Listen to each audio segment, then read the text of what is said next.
And then after Bali, you went to New York, right? For Cool. film school? Yes. So after graduated from the International School of Bali, and as a musician applied to all these music schools around the world.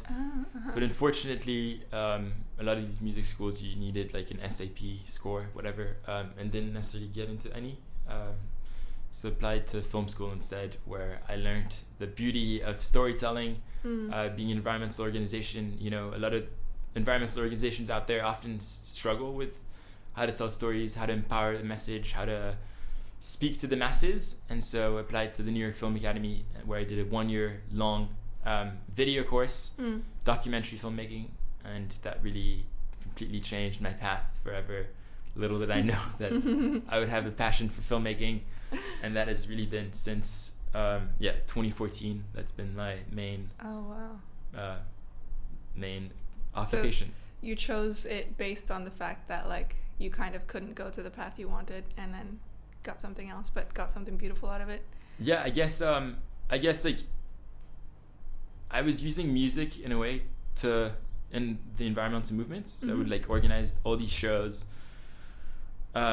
where I would combine my DJing and my music playing, and then you're a DJ as well? And just multi-talented. and organized a concert, my first concert on Kuta. It was like the first environmental concert on the island. This was in 2010. I was 15, and we got 5,000 people on the beach of Kuta, like to be there in support of cleaner Bali. We had big groups like Superman is Dead and Navikula, which were they're like brothers to me. And this was really, I guess, the beginning of a chapter. Back then, environmentalism wasn't considered as sexy as it is today. As we would organize these weekly beach cleanups, we'd invite literally all our friends to come through, but most of the friends, being Bali kids, would rather spend their evenings out in Kuta or at house parties, so no way of waking them up at 7. But the people that would actually come to our cleanups were these rock stars. So like Superman is Dead, shout out to Drinks, one of my brothers of Bali. He would come out literally very, very regularly, and so maybe like twice a month or once a month. And then when he would come out, he would bring like 300 supporters with him. Oh wow, like all of his fans. All of a sudden these cleanups that were like 3, 4, 5 people turned into like this big movement of 300, 400, 500 people. And very grateful to them for that. So that's how you got started into music, and then went into film. And if I'm not mistaken, you speak Indonesian and Balinese as well. I heard you the other day speaking some Balinese. That's so cool. I mean, not a lot of people immerse themselves to that level, so I really admire that. And then you went to New York, and you, after the film school, I'm assuming did some work with some really cool people as well.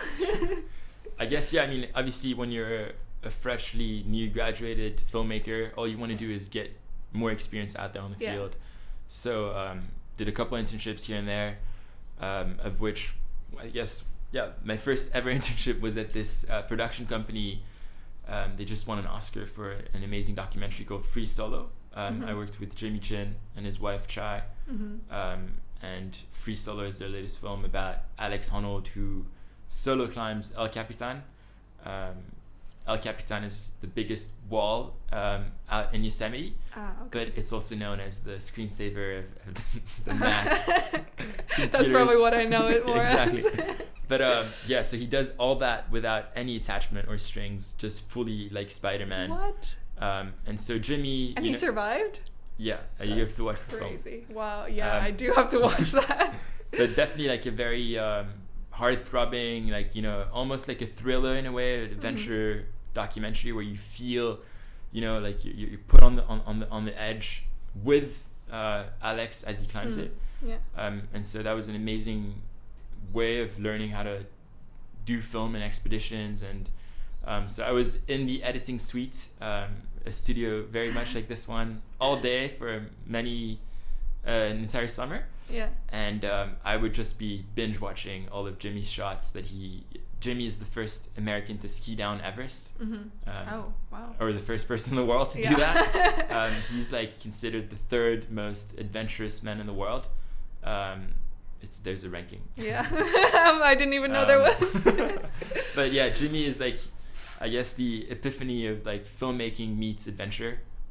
He's like following Alex on a single rope with like a Red Epic camera, which is like 30 or 40 kilos of weight on his shoulder. I always think the documentator, if that's the right term, is always also just I don't know, is always just as like incredible as the person doing these things, because they have to continuously shoot, right? Yeah. And so this style of filmmaking was verite filmmaking. Verite is like literally fly on the wall, another reference, where literally like you're behind the camera and the characters or the people that you're filming are pretending that you're not there, and you're just literally a fly on the wall filming.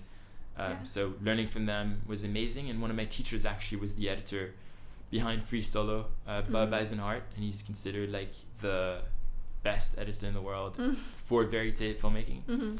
And so that was an amazing internship. And then after that, did an internship at Vice, which then prolonged to a full-time job, and that was also in the edit suites, doing post-production, learning how to edit, learning how to organize an entire office, footage coming in, how do you actually process it, how do you work on subtitling, graphics, all that. And that was, I guess, a key experience for our videos with Make a Change.